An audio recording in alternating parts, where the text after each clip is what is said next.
Yeah, okay. Man, like, let's get it. It'll be a time where shit just all bad, just taking L after L. Like, fuck, how I'm gonna make some music? I gotta get right. But I always feel like, alright, it ain't gonna be shit. I never panicked. For sure. What you heard? Yeah, yeah. What you heard? Huh? Huh? What you heard? You can hear a motherfucking thing. Hey, yo, what's up, people? It's your boy Tizzle from Pie Talk About Tizzle. I'm here with the Landlord, man. What's up? What's Good? happening, Brody? What's good, gang? What's good? Man, nothing much, man. This is my first interview back, man. And I had to start off the right way. Well, you know what I'm saying? Welcome back. For sure, man. Welcome back to you, too. Because you grinding, you doing that shit, man. You know what I mean? What's up? And first thing I want to say is two things I don't want to forget. I think you should use that more.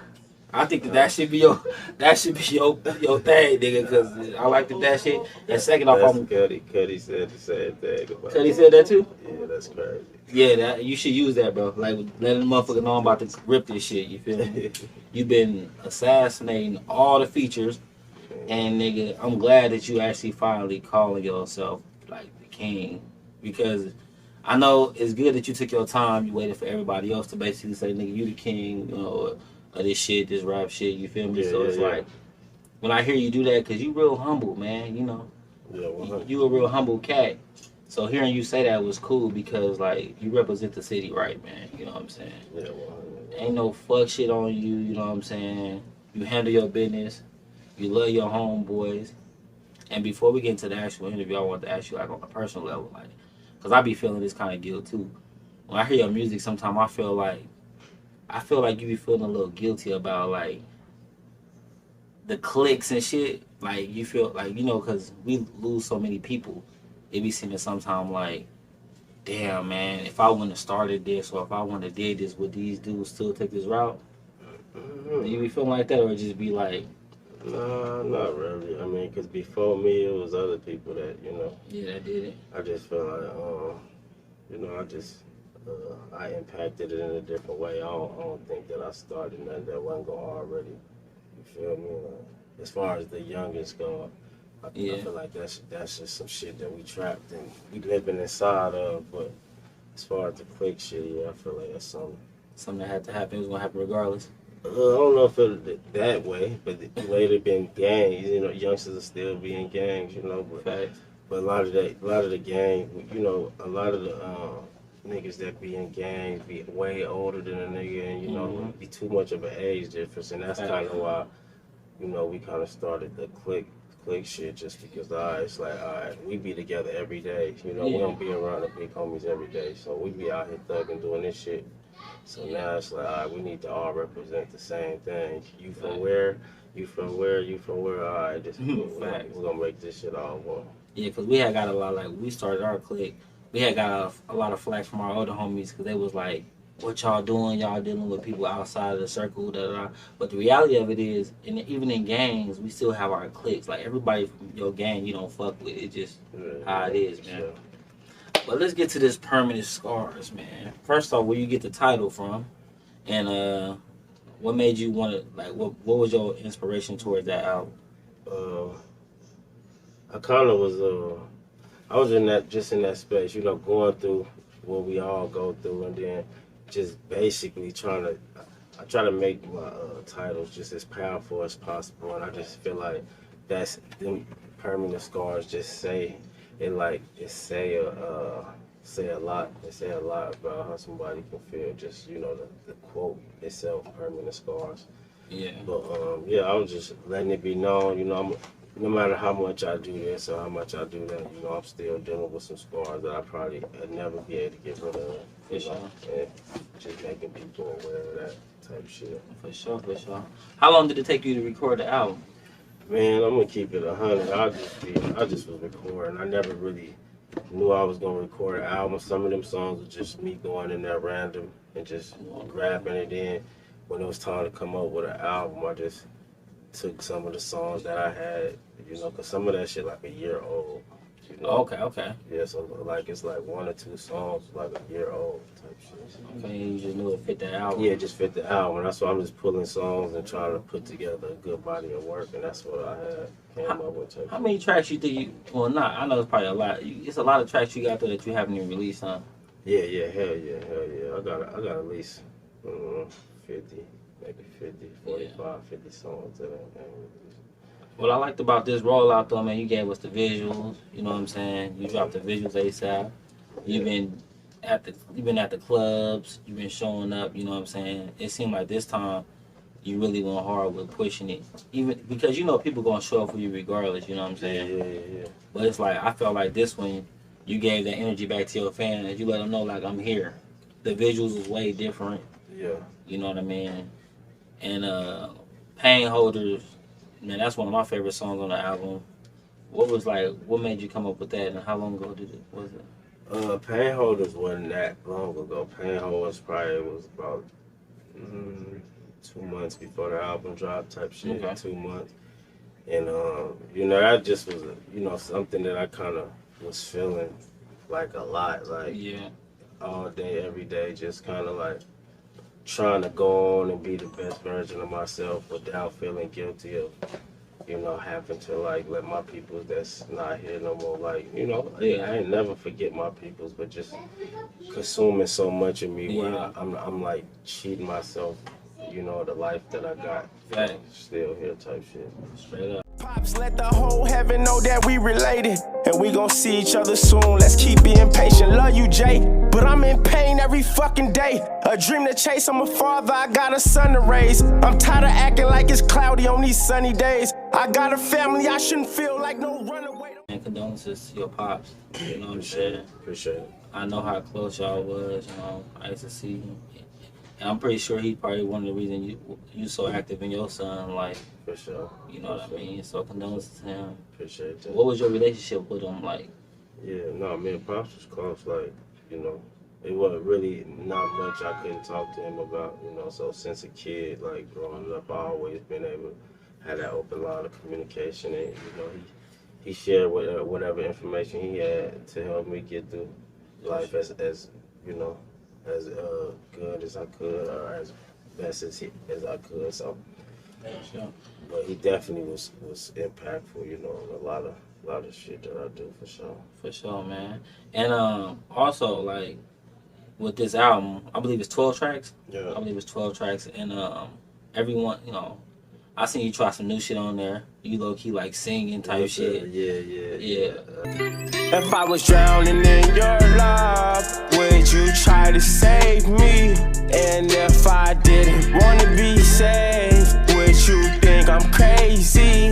The thought of you falling out of love got my heart racing. And I kind of like just was listening to Fake Love. I think it was 2 or something, and I was just feeling like, man, I gotta get something for the ladies, just to try to do their thing too, and also not lose, you know, the niggas, and you know, just to kind of incorporate the two. But it really be me thinking of like a song and me going to give it to somebody that can sing it. It always kind of start like that. Like, I'm gonna make a hook, I'm gonna be singing, but I'm gonna give it to this person so they can sing it.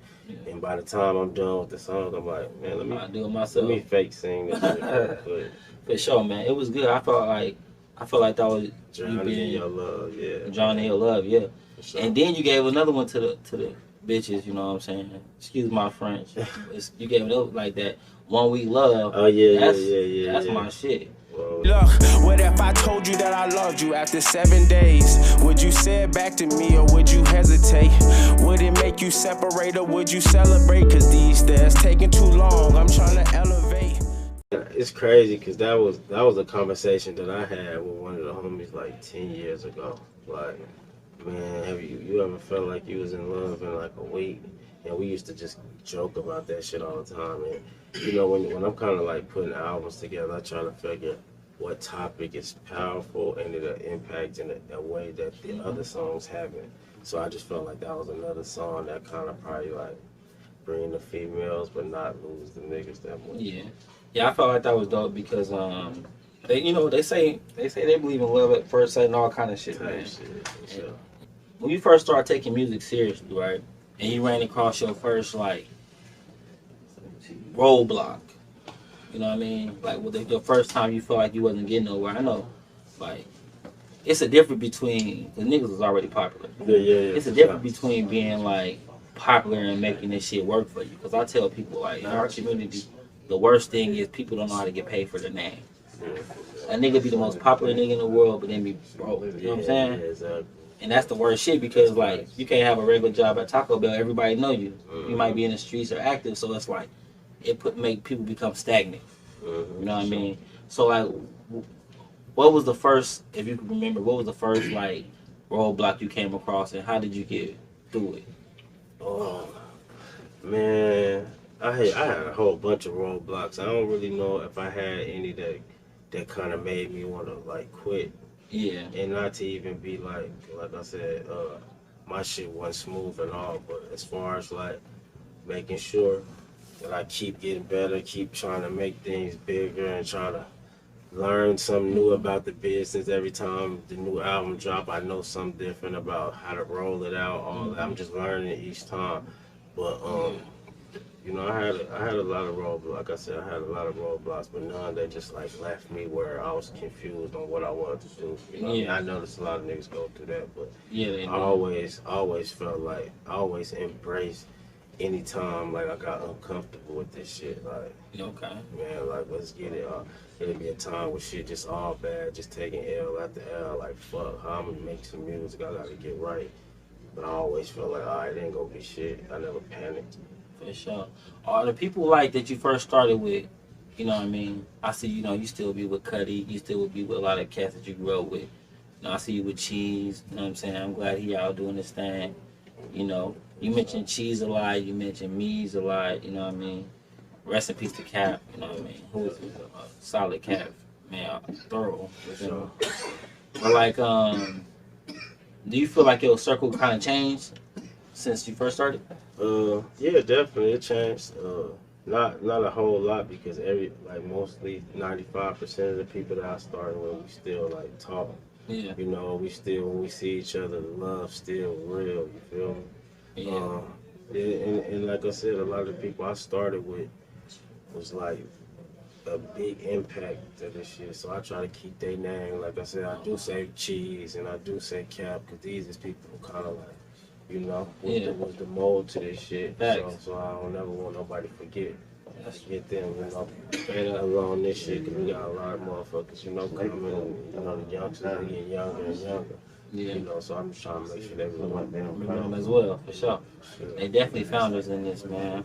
And it's and like being born and raised in Vegas, man. Do you feel like the talent here get overlooked? Yeah, for sure. Cause you didn't travel, you know what I mean? I know you probably seen us better than a lot of other cats. What do you think it is? Man, I just think it's really, really gonna take like somebody big to embrace a Vegas artist, and then, you know, to open up. But until then, it's gonna be hard for us. Like we're not known for music at all, so it ain't like people ain't even feeling like they, because you know when people sign artists, they be feeling like they is signing the talent, but they want to sign your background too. Like, you know what I mean? A lot of these people is getting deals off of just their background and what they've been through. Like niggas know, like, alright, you verified. It's hard for a motherfucker to do that because they don't even know, you know. We got the streets out here, so they don't even know if a Vegas nigga is even a nigga they need to be signing, because what have you been through? For real, they don't even know. So we gotta keep it in their face and letting them know like it's a lot more than this shit, you know. And after that, somebody will take a chance, but they gotta feel like they're taking a chance on, like I said, somebody with a background. For sure, I agree, man. And I also see, like, you know, you didn't met a lot of artists before they kind of blew, because, you know, you've been in the circuit. For sure. Like the Baby, you know what I'm saying? I know you was around him when he, you know what I mean, right when he was taking off and stuff. What is it like when you see somebody like that, you know what I'm saying? You see him blow, you know, because you always, you know, you ain't no hater, you always show love to motherfuckers, you know what I mean? But that's a lot of people in our city who ain't really seen that, you know? They ain't seen a motherfucker talk to him every day and then hit the road.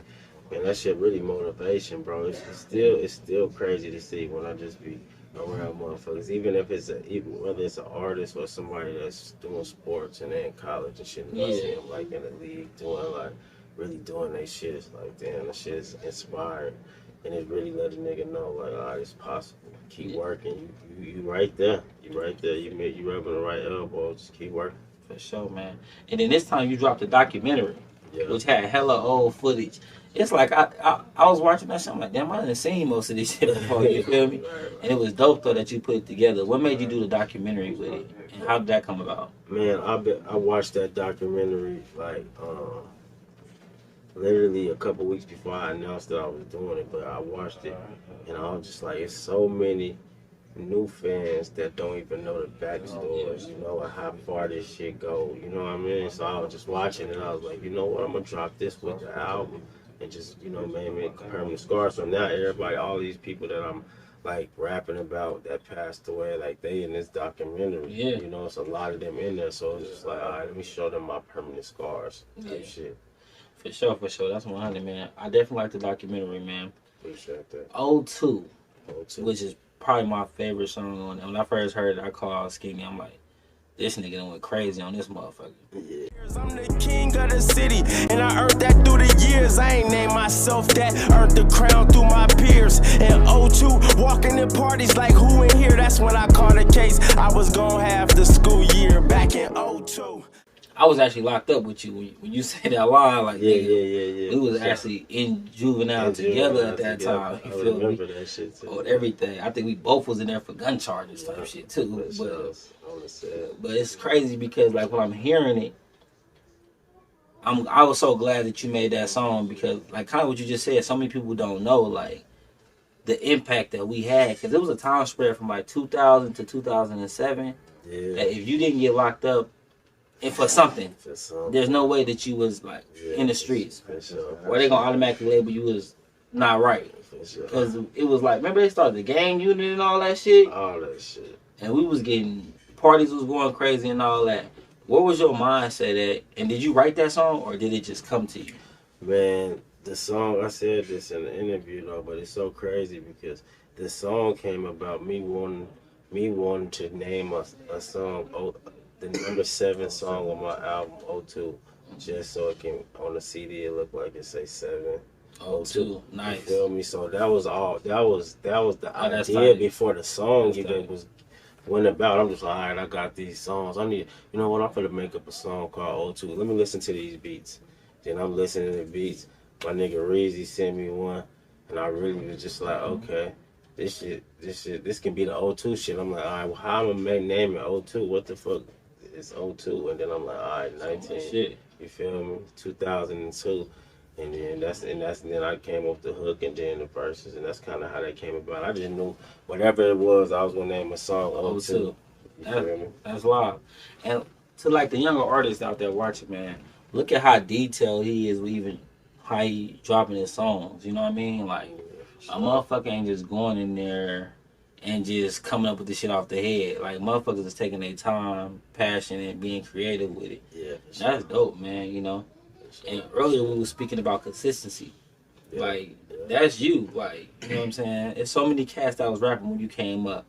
We talked about Weez Mac, 2 T's, you know what I'm saying?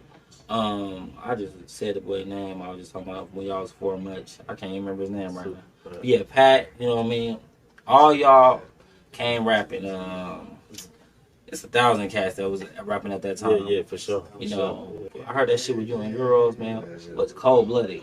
That shit. Go check that out if you haven't. Cold-blooded on Apple Music, iTunes, Spotify, all that. That shit crazy, you know what I'm saying? Rose and Landlord. I could rap that shit word for word. Y'all niggas went crazy on that. Oh, that shit was hard. We were supposed to perform that at one of the shows. That shit kind of went bad. Time and shit went bad. But yeah, that shit hard though. Shout out Euro. Shout out, man. VVS is in my veins, I'm cold-blooded. How your outfit worth some racks, but your soul nothing? I'm a cashier at the register, just folding money.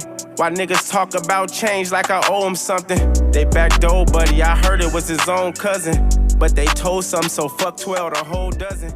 And being consistent in the city, you know what I mean? I don't think people realize how the wear and tear of that shit. Yeah, for sure. I was and I try to tell everybody this, man. Just being consistent costs so much money.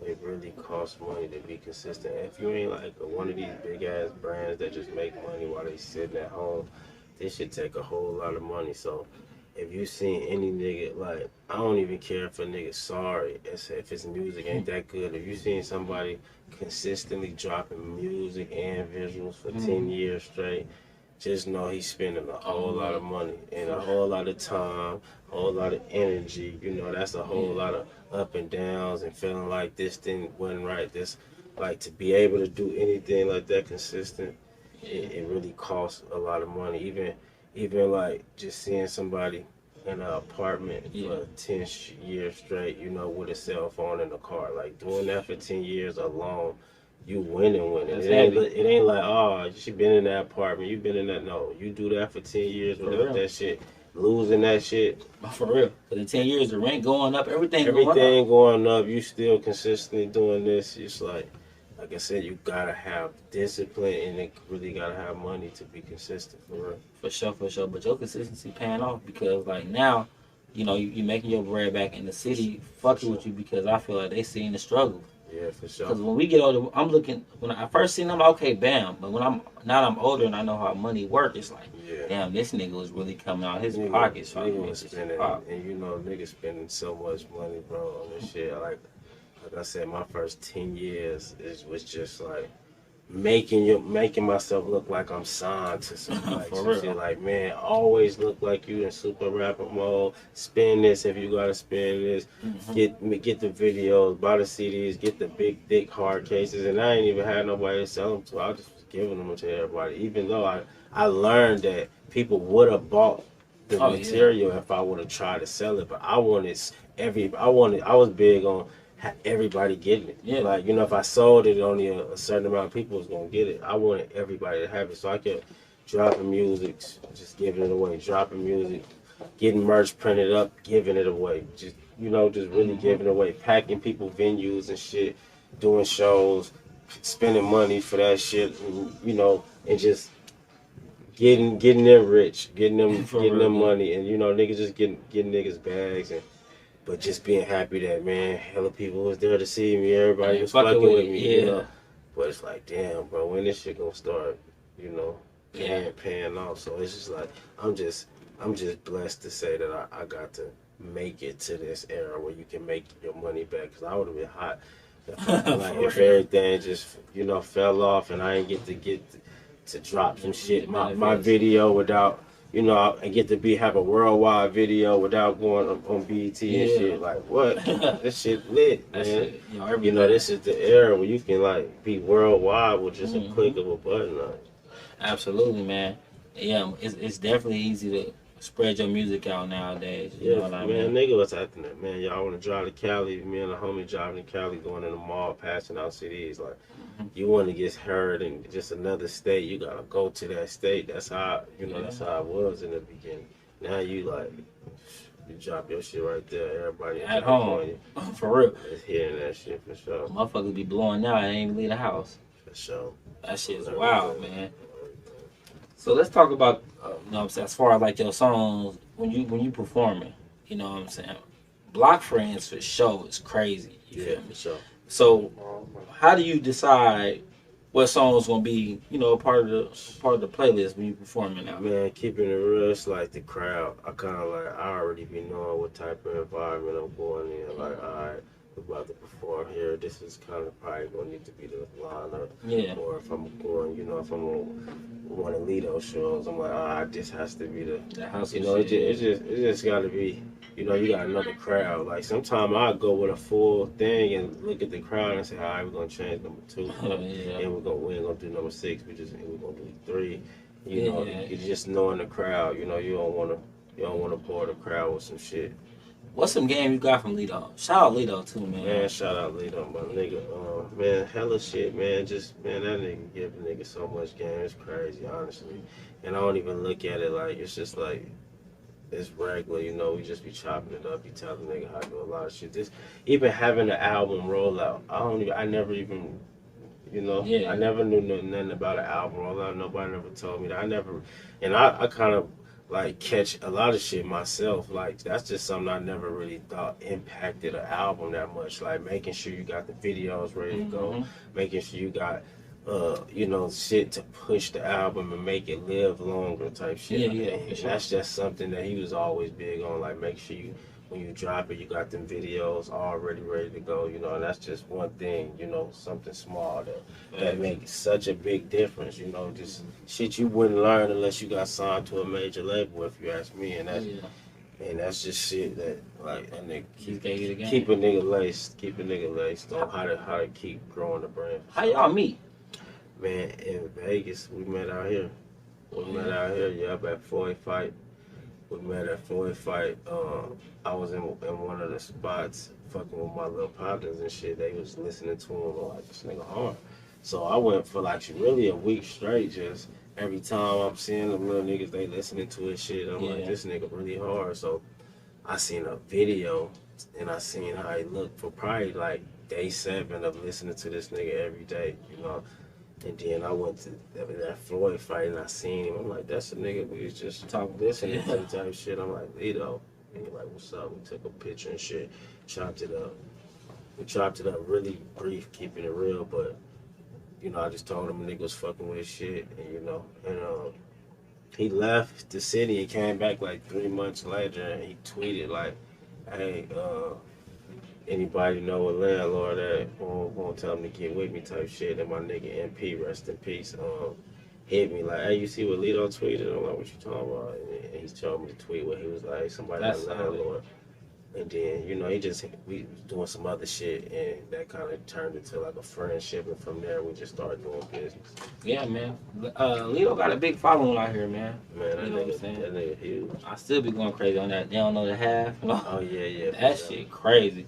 But yeah, man, and, you know, it's crazy because you fit that. Because, you know, that hustle, you know, the out the way, speaking it real, not no make-believe shit, you know what I'm saying? I know I got a unicorn, I ride to the store every day type shit. It's more of a realistic flow. You know what I'm saying? Like in one of your lines, you say, my shit I know I ain't gonna make it on Jimmy Kimmel. Yeah, for sure. You know what I mean? It's like you embraced your lane and who you are. I think that's what like a lot of people gotta do.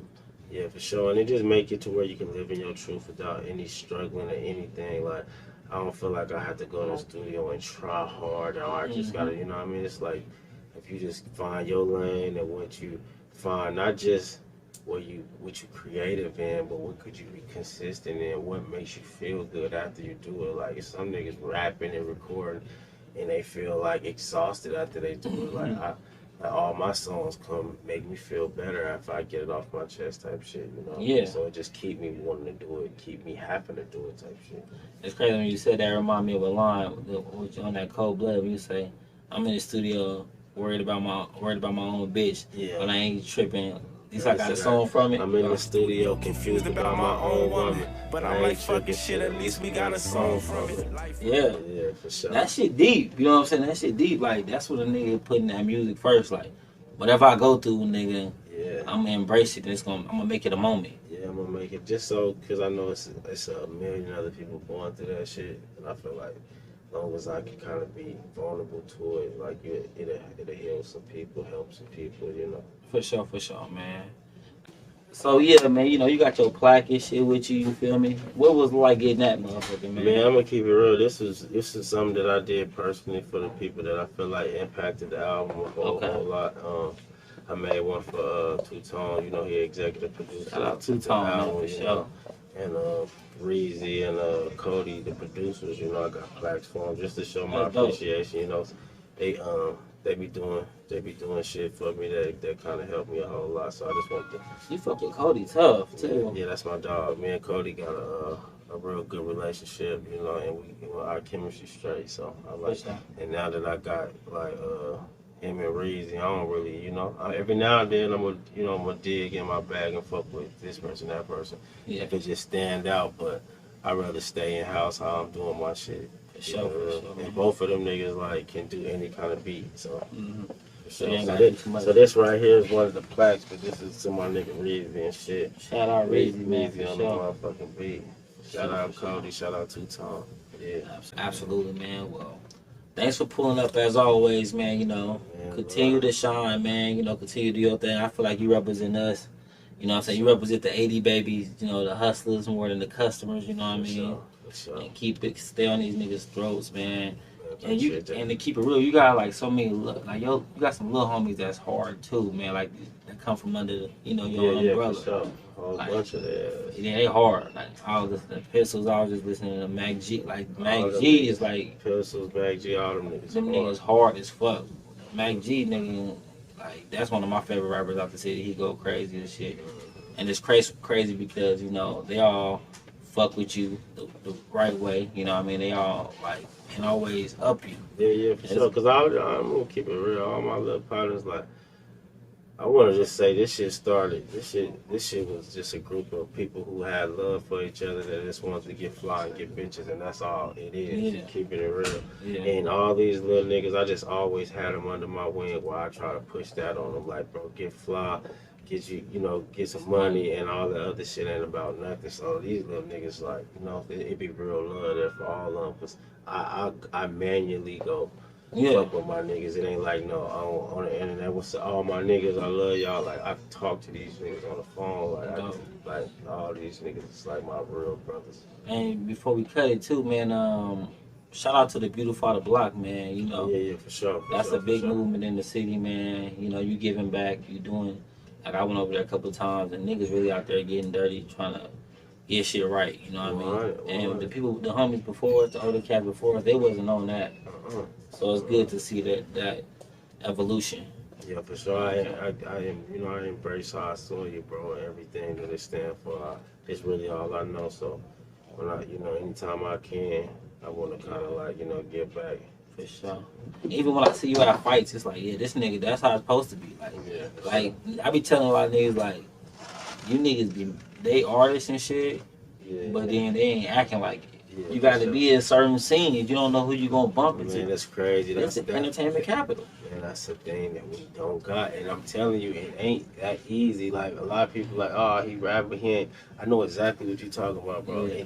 It ain't that easy. You gotta really be and I be trying to push this on, like, all my niggas know how I tell them how important it is, like, to move a certain way and be a real muscle. Like, even as far as pulling up to valets, you pull up to a valet, this a club we come to every week. You talk to this valet driver. Yeah. We gonna tip him. We gonna make sure he know, hey, look, when we pull up, bro, don't ask us no questions. Yeah. Park the car, but you gotta make sure you talking to the bouncer. Hey, bro, I'm gonna give you $100 every time I pull up, but don't leave me out here sitting here. So I've been doing that shit for so many years. So now when I move through the city, it's like, bro, come on, man. You know what I mean? You can't be out here saying you rapping about, like, I move through the city, I do what I want type shit, and you can't get inside of a club type shit. Facts. You gotta really be the muscle out here if that's what you rapping about. And I feel like Vegas give you the game of that though, even though people don't embrace it, because we from a tipping city. Yeah, for sure. Exactly. Most of our parents, work in casinos. So you always tipping. Like when I was in Mexico, they like, why you tipping so much? I'm like, this is where I come from. Like, nigga, you know what I'm saying? They would give a nigga minimum wage. You gotta tip or we can't eat. Yeah, you know what I'm saying? 100%. So yeah, man. With that being said, though, man, dope album, man. Appreciate Thanks for sliding through, man. Let everybody know to reach you if they living under a rock. Hey, man. Instagram Landlord 702, Twitter Landlord 702, YouTube The Landlord Online. Subscribe and all that. And new album out, Permanent Scar. For sure, man. With that being said, probably talk about Tizzle. We up out of here. Go hard for this. How the fuck you winning if you lost in this? Niggas think they own, so they get off in this. It's easy to get crossed in this. On TOP, we gon' get far from this. Step up in they town and burn it down like I'm a horse.